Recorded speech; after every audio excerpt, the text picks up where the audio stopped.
మీరు ఆగండి. సాంబశివరావు గారు మైనింగ్ స్కామ్ చేసిన పొంగులేటి శ్రీనివాస్ రెడ్డి గారు. Thank you sir.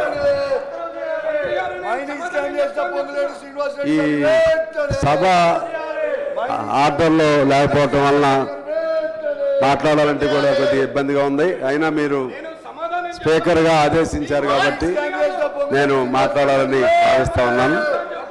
ముఖ్యంగా ఈ అంశానికి నిన్న బీఆర్ఎస్ మిత్రులు ఒక అంశం రేజ్ చేశారు.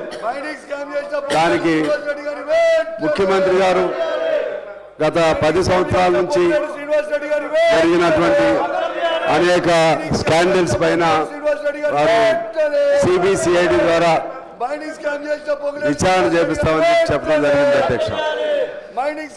దానికి మీరేమో సాటిస్ఫై కావట్లేదు. నాకు తెలిసి ఇది ఇది స్టాండ్ స్టిల్, ఇది బ్రేక్ కాదు.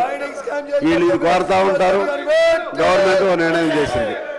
అందుకని గవర్నమెంట్ నిర్ణయాన్ని ఆ మంచి అయినా చెడైనా బీఆర్ఎస్ మిత్రులు కూడా పాటించండి. లేకపోతే న్యాయపరమైనటువంటి అంశాలు ఏమైనా ఉంటే వారు న్యాయస్థానాలకు కూడా వెళ్ళొచ్చు. ఎందువల్లంటే హౌస్ కమిటీ అనేది ప్రతి సందర్భంలో కూడా నాకు తెలిసి సాధ్యం కాదు. ఆ రోజుల్లో నేను బయ్యారం ఇష్యూ కూడా రేజ్ చేశాను, అప్పుడు జరగలేదు. అయితే దీనికి ఈ అంశానికి సంబంధించి ఇక ప్రొలాంగ్ డిస్కషన్ బదులు నేను మిమ్మల్ని కోరుతా ఉన్నాను.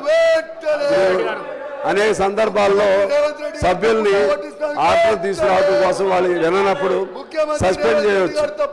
మీరు గవర్నమెంట్ నిర్ణయానికి వాళ్ళు కట్టుబడి ఉన్నారు కాబట్టి ఆ 10 సంవత్సరాల సిబిఐసిఐడి ఎంక్వైరీ ఆదేశించారు కాబట్టి దానికి ఇష్టం లేనటువంటి వాళ్ళు ఈ విధంగా సభలో ఈ విధంగా చేయడం వల్ల మాకు అవకాశాలు దెబ్బతింటాయి.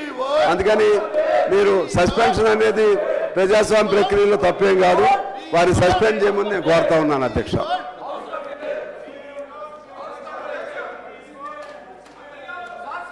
The question is that the Telangana Employees Accountability and Monitoring of Parental Support Bill 2026 be taken into consideration. Those parental bill ముఖ్యమంత్రి గారు ఒక్కసారి వారేదో